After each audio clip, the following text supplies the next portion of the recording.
In Part 1, we defined psychosis and schizophrenia. Now we turn to the science. What is happening in the brain during psychosis? Schizophrenia is not caused by a single chemical imbalance. It involves multiple systems working together, but out of balance. Dopamine is a neurotransmitter involved in motivation, reward, learning, movement, and salience detection. Salience detection is the brain's way of deciding what is important. In schizophrenia, dopamine signaling can become uneven. Excess dopamine activity is associated with positive symptoms. Reduced dopamine activity is linked to negative and cognitive symptoms. When dopamine signaling becomes dysregulated, the brain may begin assigning importance to neutral events. A passing glance might feel threatening. A random sound might feel meaningful. This altered salience can contribute to paranoia, referential thinking, or delusional interpretations. The brain is not broken. It's miscalibrating significance. Glutamate is the brain's primary excitatory neurotransmitter. It plays a major role in learning, memory, cortical communication, and executive function. Research suggests that disruptions in glutamate signaling, particularly at NMDA receptors, may affect how brain regions communicate with one another. When communication becomes less synchronized, thought processes may become disorganized.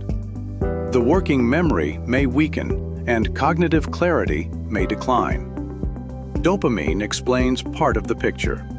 Glutamate helps explain the rest. Schizophrenia is increasingly understood as a disorder of neural networks, not just a single chemical imbalance. The brain functions as an integrated network. Different regions coordinate constantly to regulate emotion, reasoning, perception, and impulse control. Neuroimaging studies show patterns that may include subtle reductions in gray matter in areas involved in planning and executive function, changes in fluid-filled spaces within the brain, and altered connectivity between regions. Rather than focusing on anatomy, what matters is coordination. When connectivity becomes less efficient, integration between thoughts, perception, and emotion can be disrupted. These are patterns observed across groups. They do not define an individual.